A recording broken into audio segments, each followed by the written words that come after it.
Assalamualaikum warahmatullahi wabarakatuh. Apa kabar sahabat-sahabat semua? Pada pertemuan ke-15 ini kita akan membahas tentang dakwah di era globalisasi.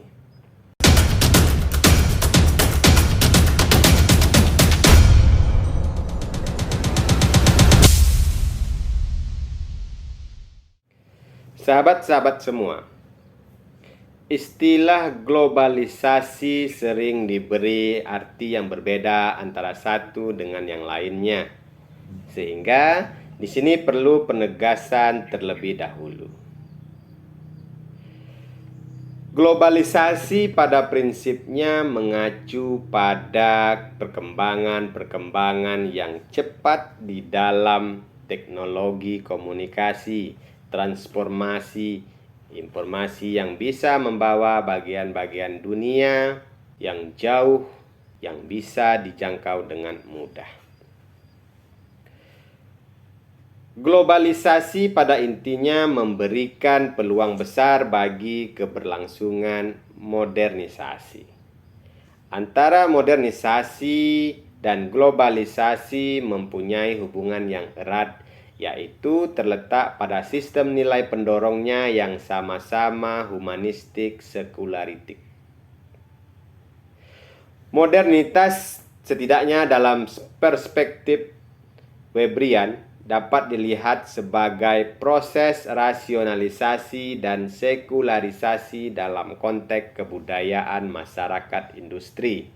Karena itu, dalam proses globalisasi dan modernitas tidak bebas nilai. Dunia kini telah memasuki abad informasi. Masyarakat manusia kini sedang dalam proses menjadi masyarakat informasi.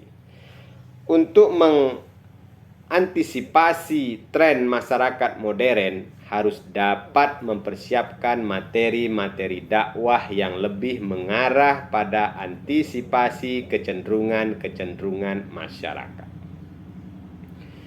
Untuk menghadapi berbagai tantangan umat Islam dewasa ini, dakwah merupakan suatu yang sangat relevan untuk dikembangkan di era informasi saat ini. Salah satu media dakwah yang efektif dan dapat dikembangkan di era informasi ini adalah Pers Islam. Pers Islam adalah proses menginput, mengolah, dan menyebarluaskan berbagai peristiwa yang menyangkut umat Islam dan ajaran Islam pada khalayak ramai. Peranan media dakwah sebagai alat bantu yang berarti memiliki peranan atau kedudukan sebagai penunjang tercapainya tujuan dakwah. Ada beberapa faktor yang harus dipertimbangkan dalam memilih media dakwah.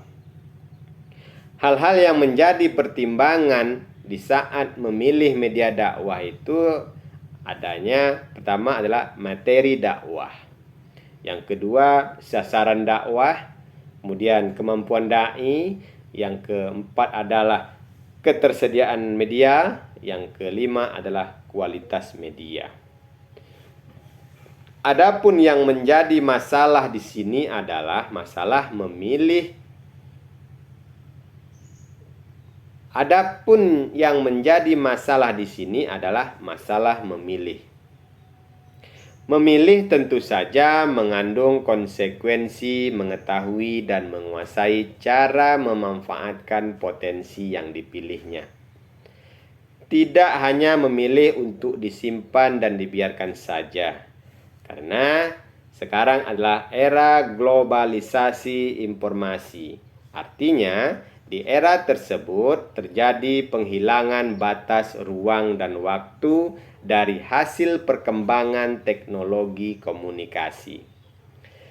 Masalah teknologi komunikasi menjadi penting untuk diupayakan agar para dai menguasainya.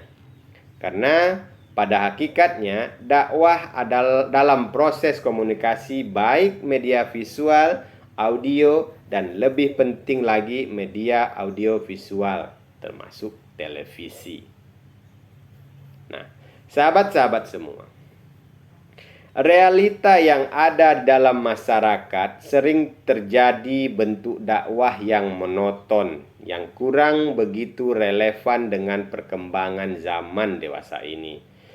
Untuk mengatasi tren masyarakat modern, harus dapat mempersiapkan materi-materi dakwah yang lebih mengarah pada antisipasi kecenderungan-kecenderungan masyarakat. Oleh karena itu, maka seluruh komponen dan segenap aspek yang menentukan atas keberhasilan dakwah haruslah ditata secara profesional dan disesuaikan dengan kondisi mad'u agar dapat menghasilkan kemasan dakwah yang benar-benar mampu memperbaiki dan meningkatkan semangat dan kesadaran yang tulus dalam mengaktualisasikan nilai-nilai ajaran Islam. Ada 4 hal penting yang harus diorganisir oleh para dai dalam memfilter tren masyarakat global yang negatif. Seiring dengan perkembangan dan tren masyarakat dunia serta masalah manusia yang semakin kompleks. Yang pertama itulah perlu adanya konsep dan strategi yang tepat untuk membuat atau membentuk ketahanan diri dan keluarga melalui pengaktifan fungsi nilai-nilai agama, karena dengan dasar agama yang kuat dapat dijadikan filter pertama dan utama untuk menghadapi berbagai tren budaya yang tidak sesuai dengan nilai-nilai Islam. Yang kedua, mempertahankan nilai-nilai budaya luhur yang dapat melestarikan tradisi positif yang pada dasarnya tidak bertentangan dengan paham dan ajaran agama Islam yang menanamkan nilai-nilai baik dan suci. Kemudian yang ketiga, perlu dukungan dan keikutsertaan semua lapisan masyarakat untuk menciptakan dan memiliki komitmen yang sama dalam melihat beberapa bergunanya nilai-nilai baru itu untuk sebuah komunitas dan kemajuan masyarakat. Kemudian yang keempat, kesiapan dan kematangan intelektual serta emosional setiap penerima message baru. Apakah hal tersebut memang akan mendatangkan manfaat plus bagi diri dan lingkungannya? Berkaitan dengan dampak globalisasi pada tatanan kehidupan masyarakat, maka dibutuhkan metode yang tepat. Metode berarti rangkaian sistematis yang merujuk kepada tata cara yang sudah dibina berdasarkan rencana yang pasti, mapan, dan logis. Sahabat-sahabat semua, dalam melaksanakan suatu kegiatan dakwah diperlukan metode penyampaian yang tepat agar tujuan dakwah tercapai. Metode dalam kegiatan dakwah adalah suatu rencana yang tersusun dan teratur yang berhubungan dengan cara penyajian. Sahabat-sahabat semua, sebenarnya metode dakwah adalah sesuatu yang lazim dikenalkan dan diterapkan oleh dai. Akan tetapi, secara garis besar dapat dibagi menjadi 3. Yang pertama adalah dakwah bil kitabah, yaitu berupa buku, majalah, surat kabar, spanduk, pamflet, lukisan, dan lain sebagainya. Yang kedua, dakwah bil lisan, meliputi ceramah, seminar, simposium, diskusi, khutbah, secara sehat, brainstorming, obrolan, dan lain sebagainya. Yang ketiga adalah dakwah bil hal, yaitu berupa perilaku yang sopan sesuai ajaran Islam, memelihara lingkungan, dan lain sebagainya.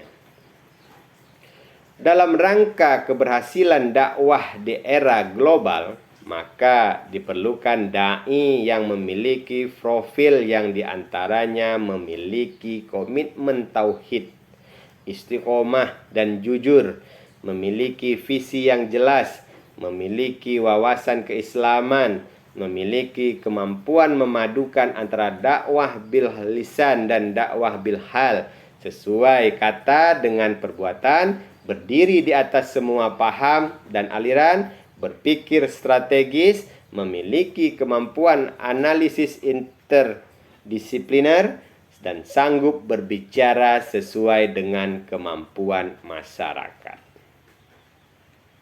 Sahabat-sahabat semua, ketika masyarakat memasuki era globalisasi dengan dukungan ilmu pengetahuan dan teknologi, tantangan dakwah yang dihadapi semakin rumit. Tantangan tersebut tidak mengenal ruang, batas, dan waktu dan lapisan masyarakat, melainkan ke seluruh sektor kehidupan dan hajat hidup manusia, termasuk agama. Artinya, kehidupan keagamaan umat manusia tidak terkecuali Islam dimanapun ia berada akan menghadapi tantangan yang sama. Meskipun diakui bahwa di satu sisi kemajuan ilmu pengetahuan dan teknologi menciptakan fasilitas yang memberi peluang bagi pengembangan dakwah, namun antara tantangan dan peluang dakwah dewasa ini agaknya tidak berimbang. Tantangan dakwah yang amat kompleks dewasa ini dapat dilihat dari minimal dari 3 perspektif ya. Yang pertama, kita akan lihat perspektif perilaku. Salah satu tujuan dakwah adalah terjadinya perubahan perilaku pada masyarakat yang menjadi objek dakwah pada situasi yang lebih baik. Tampaknya sikap dan perilaku masyarakat dewasa ini hampir dapat dipastikan lebih banyak dipengaruhi oleh keadaan sekitarnya. Nah, yang kedua, tantangan dakwah dalam perspektif transmisi. Dakwah dapat diartikan sebagai proses penyampaian atau transmisi ajaran agama Islam dari dai sebagai sumber kepada mad'u sebagai penerima. Ketika ajaran agama ditransmisikan kepada masyarakat yang menjadi objek, maka peranan media sangat menentukan. Yang ketiga, tantangan dakwah perspektif interaksi. Ketika dakwah dilihat sebagai bentuk komunikasi yang khas, maka dengan sendirinya interaksi sosial akan terjadi. Dan di dalamnya terbentuk norma-norma tertentu sesuai pesan-pesan dakwah. Yang menjadi tantangan dakwah dewasa ini adalah bahwa pada saat yang sama, masyarakat yang menjadi objek dakwah pasti berinteraksi dengan pihak-pihak lain atau masyarakat sekitarnya yang belum tentu membawa pesan baik, bahkan mungkin sebaliknya. Sahabat-sahabat semua, tantangan yang dakwah yang lain setidaknya terjadi menjadi 3 aspek. Aspek pertama yaitu aspek pribadi atau internal, di mana aspek ini terletak pada diri seseorang dai yang masih merasa ragu akan keberlangsungan dakwahnya. Aspek kedua yaitu aspek eksternal yang meliputi harta, kekuasaan maupun jabatan yang bisa menjadi bom waktu dalam berdakwah. Aspek terakhir yaitu aspek pergerakan, di mana biasanya dalam realita dai masih belum bisa bersikap profesional dalam berdakwah. Terlebih lagi ketika berada dalam dunia globalisasi yang semua kebutuhan bisa tercukupi dalam sekejap. Entah itu kebutuhan bisa mendukung ataupun mengganjal, semuanya bisa didapat tanpa bersusah payah. Oke, sahabat-sahabat semua, demikianlah uraian singkat saya pada pertemuan 15 ini. Semoga konten ini bermanfaat untuk kita semua. Saya akhiri. Assalamualaikum warahmatullahi wabarakatuh.